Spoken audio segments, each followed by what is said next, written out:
Hello and welcome back to Big Steve101's channel. Here today we are going to do a Superstar Shakeup review, kind of talk about what happened over the last couple days in WWE, and break down what effect it's going to have on the next few months or even year of WWE programming. As always, if you like our videos, please check out, or if you like my videos, please check out all the other stuff I have on my channel. I have a WrestleMania reaction. I have a couple other top 10 videos. Later today, we're going to be putting up an all-in 2018 dream card for those of you interested in Cody Rhodes' project. So keep an eye out for all that and hope you enjoy the show. First, we're going to talk about the new Raw arrivals. So we have Jinder Mahal, still sucks. Ruby Riott, she's a talented performer early in her WWE career who should be a factor in the Raw Women's division for a while to come now.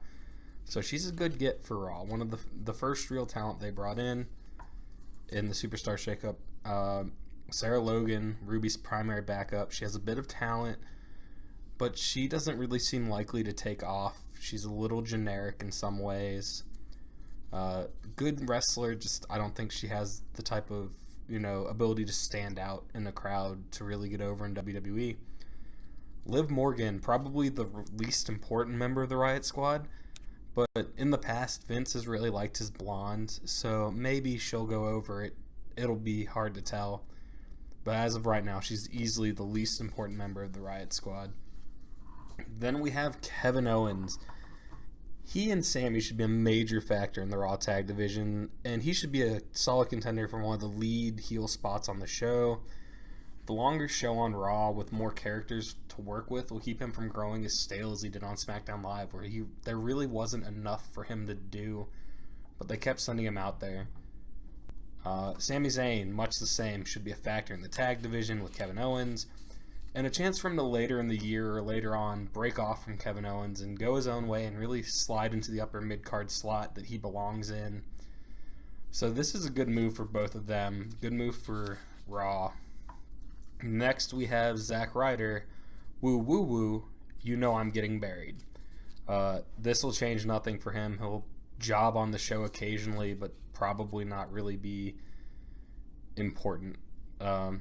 Breezango, Fashion Police, whatever you want to call Fandango and Tyler Breeze, talented guys.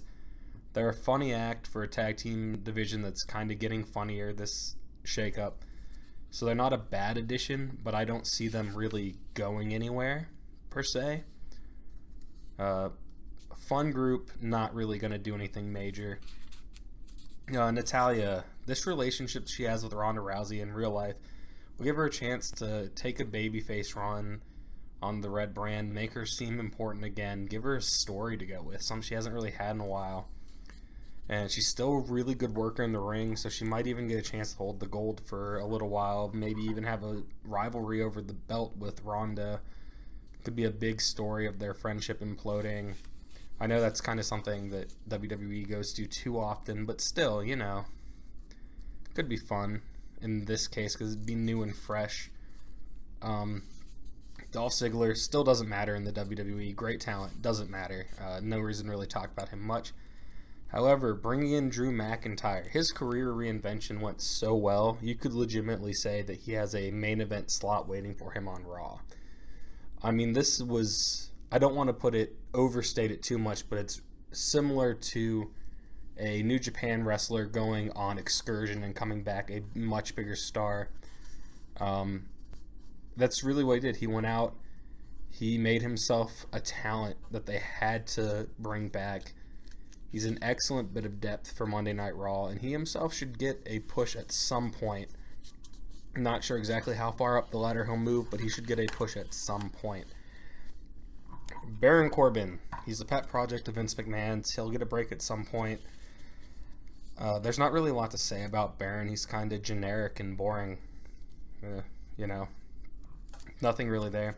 Connor and Victor, the Ascension are still irrelevant, but their comedy shtick they've been doing with the Fashion Police is funny. If they bring that over from SmackDown, the Yep movement, the Ascension, the Fashion Police, Bray and Matt, this will be the fun tag division, the funny one. The other one's the work rate division. The Raw tag is the funny division. Which, it's kind of based on the way the shakeup happened. I think that kind of works better because Raw's kind of now become the fun show. They're going to be definitely the entertainment brand, whereas SmackDown's going to be back to its roots from like the SmackDown 6 days of being the work rate show. So if you have a more sports entertainment feel, you'll have Raw. If you're really into the nitty gritty of wrestling, you'll have SmackDown. So I actually think that kind of works well for them. Bobby Roode, he could be a big get if he gets his heel turn. He could be one of the top people in the company. He's always been a great star. If he stays a face, he's going to continue to bomb. This is a case where it's going to come down directly to what creative gives him. If he keeps being a face, no one's going to care. If he becomes a heel, he can move his way up to the top of the card really quickly. He is so good at playing the pretentious prick. Please make Bobby a heel. He's so much better. Okay, Mojo Rawley. He will be in next year's Andre the Giant Battle Royal, and we probably won't see him before then. Mike Kanellis still has a job for some reason. Apparently they haven't fired him. I guess they just really are afraid of him going back to Ring of Honor and working the Kingdom shtick, which is kind of popular. He'll have a kid soon. Maybe they don't want to fire him before he has his kid. I don't know. He's not going to get a chance on this show. He's not going to get a chance at all in WWE. They just don't really seem to have anything for him.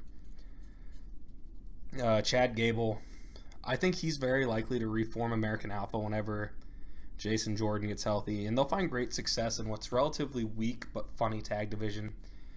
Even if he doesn't, Gable's a tremendously talented performer. He has a good feel for working a crowd as both a heel and face, so he should do okay with the extra time allotted to Raw. Authors of Pain are going to be the new face of Monday Night Raw tag teams, and they'll likely hold down the court most of the year. They should have the belts a good chunk of the year. They're clearly the best team on Raw right now, especially after the shakeup. They should be in for a huge push. No Way Jose, he's a good mid-card act who'll endear himself to the fans, and he'll give the newcomers to the show a quick, storyline to jump into. A lot of people seem to dislike him because of his conga line and silliness, so it's an easy storyline for heels to have a good, quick mid-card feud. So he's a good, valuable asset to the team. He's also not a terrible wrestler, so he's a good, fun piece to add to the show. Ember Moon should be a featured player in the current Raw Women's division. She's right up there with Bayley and Sasha in terms of talent, so that puts her as one of the top 2 or 3 females on Raw. Really young, not really too far into her WWE run yet. Long, solid career ahead of her. The Eclipse is one of the best finishing moves in all of wrestling right now, so she should have a great run on Raw. I expect her, much like the Authors of Pain, I expect Ember to be champion within the year, and anything less than that I feel like would be a little disappointing. Finally, the last major get since WrestleMania, Bobby Lashley. He's a major success story for Bobby right now. He left the WWE much like Drew McIntyre and went to find his way. After 10 years away, he's a much better in-ring performer. Go watch his TNA stuff. It's really good. And I think he is obviously being groomed for the next match with Brock after the Roman Reigns things end. Reigns takes up the title, and then he has a match with Lashley. Helps Lashley get over as the new beast of the company and heads out. This is a solid get for Raw. Some people don't like Lashley's style. Some people think he's overrated. The fact of the matter is he's a star, and he's going to hold a main event spot on Raw for a while. So you lock it in because he's going to be here. So major points about Raw's gets. They have 7 new Canadians. If you want to play that game and figure out which Canadians invaded Raw this week. No Way Jose's conga line makes it impossible to really know how many people officially joined the roster. On a more serious note, they have a deeper mid-card to fill the show and make an easier 3-hour viewing session as a fan. Fun teams moving into the tag team division. So while SmackDown has the talent and a lot of the work rate, we can assume Authors of Pain will kind of carry the division. But the tag team division will have fun. They'll have jokes. It'll be hilarious to watch. The good list of NXT call-ups will help make the show overall stronger. And this should help Raw feel less repetitive, as long as they actually use all these mid-card guys they brought in on a weekly basis, as well as the aforementioned list of really strong NXT call-ups and the big Lashley return. I think Raw got enough of a big splash in terms of volume and just shock value from Lashley that the overall underwhelming superstar shakeup won't hurt the program that much. Alright, going to SmackDown new arrivals right now, we have The Miz, who's arguably the top heel in all WWE at the moment. Moving over to a smaller roster increases his chance of being a legitimate world title contender, gives him a chance to possibly get that belt later on. He also gets moved over so that we can finally have that big feud with Daniel Bryan that they've been teasing since Talking Smack last year. This is a big get for SmackDown Live and a great way to start their shakeup. And then you follow that up immediately with Jeff Hardy, who's a top guy in waiting. He's extremely over with kids. He's been a top merchandise mover in the past in his first run with the company. Not to mention, this opens up a chance for dream matches like Jeff Hardy versus Daniel Bryan, Jeff Hardy versus AJ Styles, Jeff Hardy versus Nakamura. And all of these are brand new WWE options. They haven't happened for this company yet. So that is really big for them. Sonya Deville is, in my opinion, going to probably come out the least important member of the Absolution faction. Not necessarily because she's not talented. She's obviously the more talented of the two. But in a division that's got a lot of very talented women, she's kind of generic, and I don't think she's going to stand out much, so I don't think she's likely to make much of an impact. On the other hand, you have Mandy Rose, who's a beautiful blonde woman who is in WWE, so she's going to get her chances. She'll do well in spite of the fact that maybe she's not quite as talented as a lot of the other women. And in spite of everything WWE is trying to do to legitimize female wrestling throughout their company over the last few years, they're not going to ignore the opportunity that Mandy Rose presents. She's incredibly beautiful. She's a very marketable person, so they're going to follow up on that. She's going to get her chances. Maybe her ring work will improve with that. Maybe it won't, but she's more likely to be the breakout star of Absolution than is Sonya Deville. Then following it up, they get Samoa Joe, who is the best monster in WWE right now, aside from Braun Strowman. You know, he's great in the ring. He always has been. He's been a big-time star for a lot of years now, and that's not going to change. Samoa Joe's a big star now in a smaller pool of people. There's no way Samoa Joe doesn't have a world championship within the year on the smaller circuit that is SmackDown Live. There's a lot more opportunities there. With the smaller roster, he's going to go over, and he's going to go over really big. So if Samoa Joe doesn't have the belt by the end of the year, I think everyone will be really shocked by that outcome. After hitting on most of their early switchovers, we kind of get the weird one, which is Big Cass. He is a pet project of Vince McMahon, and he will probably do well for himself. And he has a big rivalry coming up with Daniel Bryan, which should do wonders for him. Bryan's a great seller. He helps guys get over so well. But, dear God, please get this man a manager. He's terrible with the mic. He sounds weird. He sounds kind of dumb when he talks. He is never going to make it without someone being his voice piece. So please, someone get this man a manager, whether or not Vince likes them. Alright, following up, we got even more good news, though, because Sanity, one of the best factions in all of NXT, is coming up to SmackDown Live.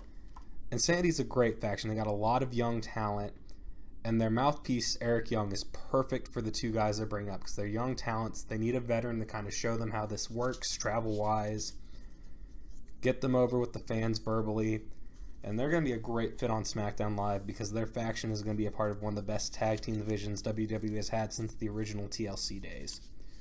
So let's run down SmackDown. We got Sanity joining the Usos, the Bludgeon Brothers, New Day, as well as a couple others we're going to mention that came over as well from Raw. The tag team division on SmackDown is stacked and is far and away better than Raw's and will be incredibly fun to watch over the next year. Now breaking down the other members of Sanity for those who don't know them very well. Alexander Wolf is a big-time mid-card prospect, I would say. He'll probably stay under the learning tree of Eric Young for the next couple of years, be his tag partner. Likely find a lot of mid-card success and tag team success over his career. He's a solid guy that's going to be a big part of the mid-card for a long time. He could be Zack Ryder, R-Truth, Dolph Ziggler kind of guy. I think that's probably his upper vertical limit, which isn't a bad thing. You need those guys for the company to continue. But the real breakout star has got to be Killian Dane. He is a superstar in the making. He's young, he's charismatic, he's incredibly talented. Everything he does in the ring looks really cool. He's a future world champion, and I know some of you probably think I'm overselling this guy, but if you want to know everything you need to know about Killian Dane, go watch NXT War Games and see him and Adam Cole really carry that War Games match. What they did that night was pretty special, and the two of them, Adam Cole and Killian Dane, really were the focal point. So go watch what they did. It's quite impressive. He is a future star. There's no question. All right, next we get Asuka, the best women's performer in all of WWE, comes to the same brand as its second best performer, Charlotte. Its most athletic performer, Naomi. Its best heels right now in the Iconics, and its most underrated performer, Becky Lynch. This year should be phenomenal for the SmackDown women's division. It's going to be great to watch the women's title moving around. It should be one of the most impressive, talented, and fun divisions in all of WWE this year. It's amazing how much talent they packed into the women's division on SmackDown. It's going to be fun to watch. If they give them the time and the stories they need, this could be a highlight of the entire year for WWE, is watching these women performing on SmackDown. Follow that up with more good news. Carl Anderson and Luke Gallows, the Club, are coming to SmackDown Live. This is big for a couple reasons. It means they get to reunite with AJ Styles, which was a better fit, at least in WWE, than Finn Balor.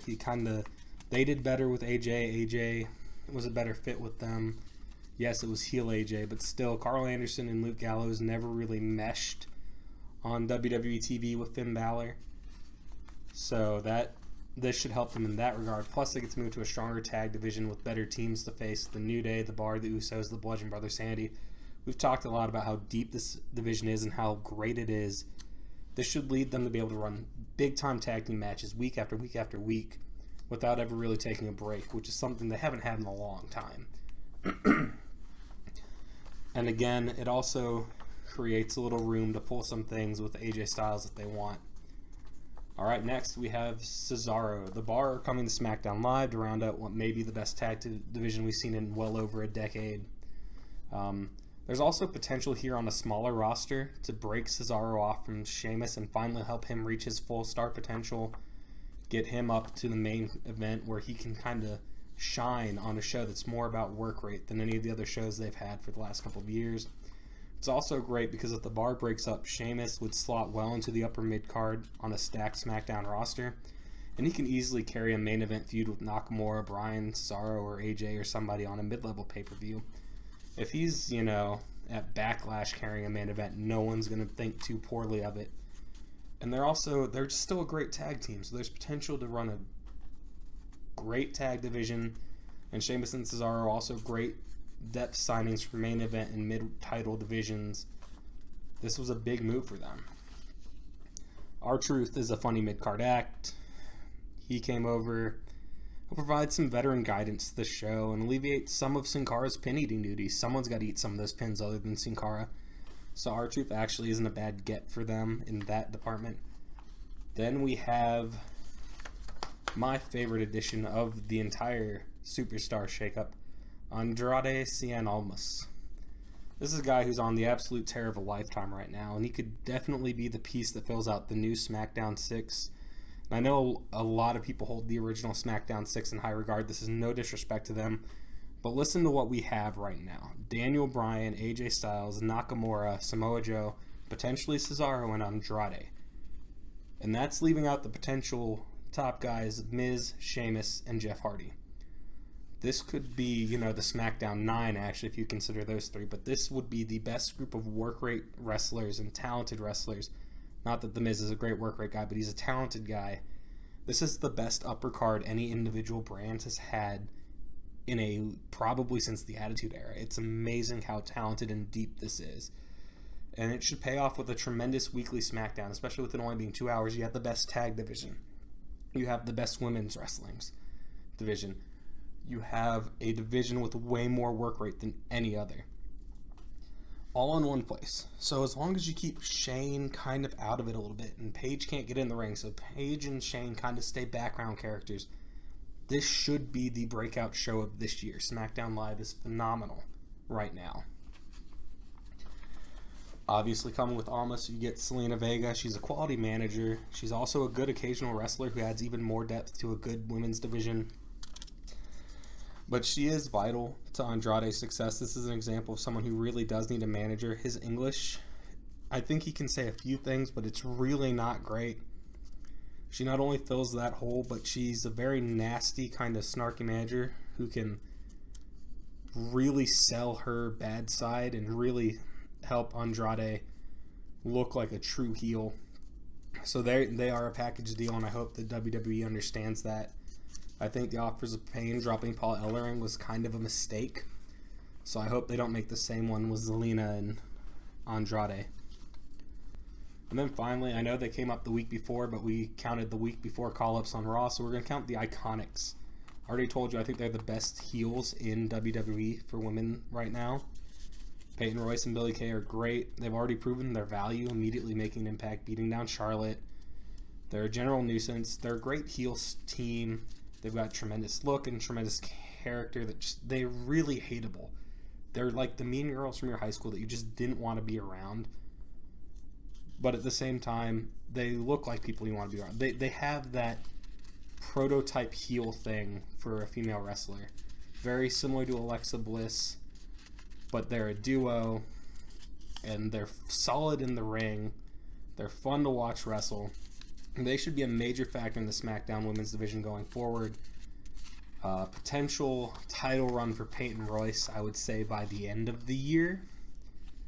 Because she is a tremendous wrestler. Go watch some Peyton Royce matches and you'll find out just how good she really is. So major story points for SmackDown. We have R-Truth. Still doesn't have any idea where he is, but that's okay because he found Ty Dillinger. And we know Ty Dillinger's been lost longer than R-Truth is. When was the last time he was on your screen? With the addition of Cesaro, the Club, and Samoa Joe, SmackDown can officially win the Rogaine commercial endorsement.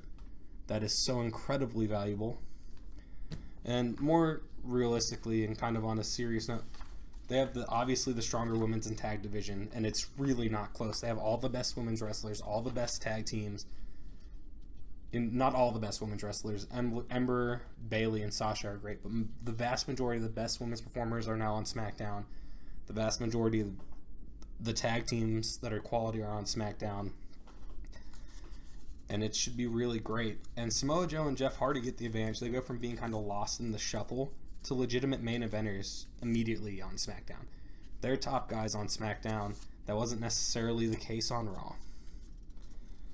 And the return of the Club to AJ leaves a lot of room for an eventual AJ heel turn if they need that, and Club turn as well. You know, the Club can go heel again if they need to shake up their personalities, shake up. You know, things get stale sometimes. You need a shake-up. That's a great addition to have. And I leave you with this note. Cien Almas is primed to make the splash of a lifetime, like a Kevin Owens level splash if they give him the right story coming up. They just need creative to give him something solid and kind of get out of his way, because right now he is on an absolute tear. Andrade is the man to watch and should be a superstar on SmackDown Live. Alright, final thoughts. I didn't find the format appealing at all. It felt like a normal 2 episodes of the show for the Superstar Shakeup, which I don't really like. Some of the guys got an intro or a call out or like find out after the break who the next star is. And then you had other things where Jeff Hardy just kind of walked into the middle of the show almost like he didn't belong. It was a really bizarre moment and segment that I hope that they never try and replicate because it was not good. And I don't know, I know that they don't really like the idea of the draft or whatever. It's supposedly one of the words Vince doesn't like, or maybe it's just they don't want to call it that for branding reasons. I don't know.